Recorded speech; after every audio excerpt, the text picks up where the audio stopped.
ನಮಸ್ಕಾರ ವೀಕ್ಷಕರೇ, ಇಂಡಿಯನ್ ಟಿವಿಗೆ ಸ್ವಾಗತ. ನಾನು ಪವನ್ ದೇಶಪಾಂಡೆ. ರೈಲ್ವೆ ಹೋರಾಟ ಸಮಿತಿ ಈಗಾಗಲೇ ಸಾಕಷ್ಟು ಸಂಘ ಸಂಸ್ಥೆಗಳು, ಸಂಘಟನೆ ಮುಖಂಡರು, ನ್ಯಾಯವಾದಿಗಳು ಹೀಗೆ ಎಲ್ಲರೂ ಕೂಡ ಈ ರೈಲ್ವೆ ಹೋರಾಟ ಸಮಿತಿಗೆ ಬೆಂಬಲವನ್ನ ಸೂಚನೆ ಮಾಡಿದ್ದಾರೆ. ಈ ಕುರಿತು ಒಂದು ವರದಿ ಇಲ್ಲಿದೆ. ಸಂಘಟನೆ ಜೊತೆಗೆ ನಿನ್ನೆ ನಮ್ಮ ಎಲ್ಲ ಹಿರಿಯರು ಇಲ್ಲ ಈ ಒಂದು ಕಾಜಿಯವರು ಮಾಡ್ತಾ ಇರುವಂಥ ಒಂದು ಈ ಹೋರಾಟಕ್ಕೆ ನಮ್ಮೂ ಒಂದು ಬೆಂಬಲವನ್ನು ಸೂಚಿಸಬೇಕು. ಅದರ ಜೊತೆಗೆ ಇವತ್ತು ಈ ಒಂದು ಕಾರ್ಯಕ್ರಮದಲ್ಲಿ ಸಾಕಷ್ಟು ಖರ್ಚು ವೆಚ್ಚ ಬರ್ತವೆ. ಇದನ್ನು ಒಬ್ಬರೇ ಇಬ್ಬರೇ ಆಗೋದಿಲ್ಲ.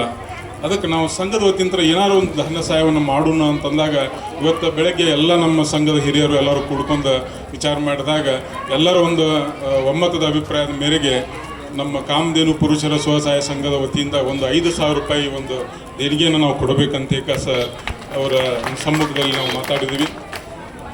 ಈ ಒಂದು ರೈಲ್ವೆ ಹೋರಾಟ ನಿರಂತರವಾಗಿರಬೇಕು.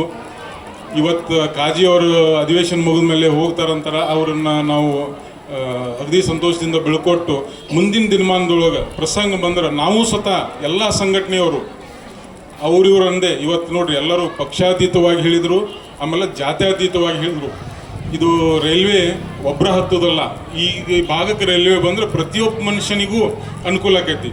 ಈಗ ನೀವು ಸಾಕಷ್ಟು ಉದಾಹರಣೆಗಳನ್ನ ನೋಡ್ಬೋದು. ಒಂದು ರೈಲ್ವೆ ಆದಂಥ ಸ್ಥಳದೊಳಗೆ ಯಾವ ರೀತಿ ವ್ಯಾಪಾರ ವಹಿವಾಟುಗಳು ಹೆಚ್ಚಾಗ್ಯಾವು, ರೈತರಿಗೆ ಯಾವ ರೀತಿ ಅನುಕೂಲ ಆಗ್ಯಾವು, ವಿದ್ಯಾರ್ಥಿಗಳಿಗೆ ಯಾವ ರೀತಿ ಅನುಕೂಲ ಆಗೈತೆ ಅನ್ನೋದನ್ನು ನೀವು ಒಂದು ಸ್ವಲ್ಪ ಗಮನದಲ್ಲಿ ಇಟ್ಕೊಂಡು ನೀವು ಒಂದಿಟ್ಟು ಗಮನ ಮಾಡಿದ್ರೆ ಅದು ಸವದತ್ತಿಗೆ ಈ ರೈಲ್ವೆ ಎಷ್ಟು ಅವಶ್ಯಕತೆ ಐತೆ ಅನ್ನೋದನ್ನು ನಿಮಗೆ ಮನವರಿಕೆ ಆಕೈತಿ.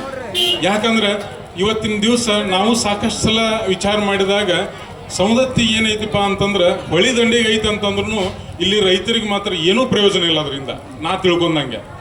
ಯಾಕಂದ್ರೆ ಸುಮಾರು ಒಂದು 14% ಅದು ಲಿಫ್ಟ್ ಇರಿಗೇಷನ್ ಐತಿ. ಅದು ಏನು ಕರೆಂಟ್ ಇದ್ರೆ ನೀರು ಅವ್ರಿಗೆ ಹೋಗಿ ಮುಡ್ತೈತಿ, ಕರೆಂಟ್ ಇರಲಿಲ್ಲ ಅಂದ್ರೆ ನೀರ ಮುಟ್ಟೋದಿಲ್ಲ. ಇನ್ನು ಮಳೆ ಮ್ಯಾಗ ಮಳೆ ಆಶ್ರಿತ ಬೆಳೆನ ಇವರು ಬೆಳಿಬೇಕು. ಅದು ಬಂತು, ಮಳೆ ಆದ್ರೆ ಸರಿಯಾಗಿ ಬರ್ತೈತಿ. ಇರಲಿಲ್ಲ ಅಂದ್ರೆ ಆ ಸಂದರ್ಭದೊಳಗೆ ಅವ್ರಿಗೆ ಸರಿಯಾದ ದರ ಸಿಗಲಿಲ್ಲ ಅಂದ್ರೆ ಅವರು ಅದ್ರಾಗ ಲುಕ್ಸಾನ್ ಹಾಕಾರ, ಮೈನಸ್ ಹಾಕಾರ.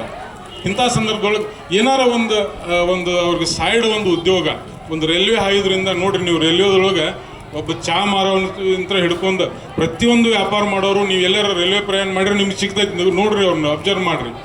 ಇವತ್ತು ನೀವು ಹೊಲದಾಗ ಬೆಳೆದಂಥ ಕಡ್ಲಿ ಹೋದ ಕಾಸ ಒಂದು ಹಿಡಿ ಕಡ್ಲಿ ಹೋದ ರೈಲ್ವೆದ ಮಾರ್ಕೊಂಡು ಬಂದ್ರೆ ನಿಮ್ಮ ವಾರಸಂತೆ ಆಗುವಷ್ಟು ಅಲ್ಲಿ ನಿಮ್ಮ ವ್ಯವಸ್ಥೆ ಇರ್ತೈತಿ.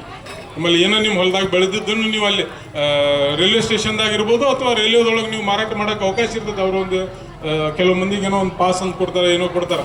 ಈ ರೀತಿ ಒಂದು ಅನುಕೂಲತೆಗಳನ್ನು ಈ ರೈತರಿಗೂ ಆಕೈತಿ. ಆಮೇಲೆ ನೀವು ಸಾಕಷ್ಟು ವ್ಯಾಪಾರಸ್ಥರು ನೀವು ಅಲ್ಲಿ ಹೋಗಿ ಏನೋ ಸಾಕಷ್ಟು ವ್ಯವಹಾರ ಮಾಡ್ತಿರ್ತೀರಿ, ಅಲ್ಲಿಂದ ಟ್ರಾನ್ಸ್ಪೋರ್ಟ್ ಪ್ರಾಬ್ಲಮ್ ಇರ್ತಾವೆ.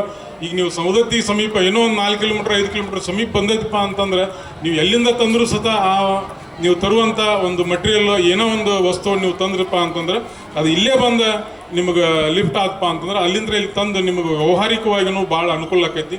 ಅದಕ್ಕೆ ಯಾರ ಇವತ್ತು ಇವು ಪಕ್ಷ ಅಥವಾ ಜಾತಿ ಯಾವುದೇ ಒಂದು ಇದಕ್ಕೆ ಇಟ್ಕೊಳ್ಳಾರ್ದ ಪ್ರತಿಯೊಬ್ಬರು ಇದಕ್ಕೆ ಸಪೋರ್ಟ್ ಮಾಡಬೇಕು. ಪ್ರತಿಯೊಬ್ಬರು ಇದನ್ನು ಮನಸ್ಸಿನಾಗ ಇಟ್ಕೊಂಡು ಈಗ ನಮ್ಮ ಕುತುಬುದ್ದೀನ್ ಕಾಜಿ ಅವ್ರು ಬಂದಾರಂತ ಅಷ್ಟೇ ಒಗ್ಗೂಡೋದು ಬೇಡ. ನಾಳೆ ನಮ್ಮ ಈ ಕ್ರಿಯಾ ಸಮಿತಿ ಅವ್ರು ಯಾವಾಗ ಕರೆದ್ರು ಸತ ನಾವು ತನು ಮನ ದಣದಿಂದ ಇವ್ರಿಗೆ ಸಪೋರ್ಟ್ ಮಾಡಬೇಕು. ನಾವು ಇವ್ರ ಬೆನ್ನಿಂದ ದೇವಿ ಅಂತ ನಾವು ಅವ್ರನ್ನ ಹುರಿದುಂಬಿಸ್ಬೇಕು. ಆಮೇಲೆ ಇವತ್ತಿನ ಈ ಒಂದು ವೇದಿಕೆ ಮೂಲಕ ನಾನು ನಮ್ಮ ರಾಜಕಾರಣಿಗಳು ಇವತ್ತು ನಮ್ಮ MP ಅವರು ಇರ್ಬೋದು, ನಾನು ಮತ್ತು ನಮ್ಮ ಶಾಸಕರು ಇರ್ಬೇಕು, ಅವ್ರಿಗೆ ಒಂದು ಮನವಿ ಏನು ಮಾಡ್ಕೋತೀನಪ್ಪ ಅಂತಂದ್ರೆ ಈಗ ಸವದತ್ತಿ ಭಾಗದೊಳಗೆ ಅಂದ್ರೆ ನಮ್ಮ ಬೆಳಗಾವಿ ಜಿಲ್ಲೆ ಒಳಗನ ಒಂದು ಅಧಿವೇಶನ ನಡೆದೈತಿ, ನಾಳೆ ಮಠ ಇರ್ತೈತಿ. ದಯಮಾಡಿ ಅವ್ರೇನಾರ ಅದಕ್ಕೆ ತಮಗೆ ಅವಕಾಶ ಕೋರಿ ಸಿಕ್ಕರೆ ಇದನ್ನು ನಮ್ಮ ಶಾಸಕರು ಅಲ್ಲಿ ಮಾತಾಡಬೇಕು. ಇಲ್ಲ ನಮ್ಮಲ್ಲಿ ಹಿಂಗೆ ಹೋರಾಟ ನಡೆದೈತಿ, ಅದಕ್ಕೆ ದಯಮಾಡಿ ಇದಕ್ಕೆ ಏನಾರ ಒಂದು ನಿಮ್ಗೆ ಸರ್ಕಾರದಿಂದ ಏನು ಮಾಡೋಕ್ಕೆ ಸಾಧ್ಯ ಐತಿ ಅನ್ನೋಂಥ ಒಂದು ಬರೀ ಒಂದು ಶೂನ್ಯ ವೇಳೆ ಒಳಗೆ ಒಂದು ಪ್ರಶ್ನೆ ಎತ್ತಿದ್ರೆ ಅದಕ್ಕೆ ಸ್ಪಂದನೆ ಸಿಕ್ಕರೂ ಸಿಗ್ಬೋದು ಅಂತ ನನ್ನ ಅನಿಸಿಕೆ.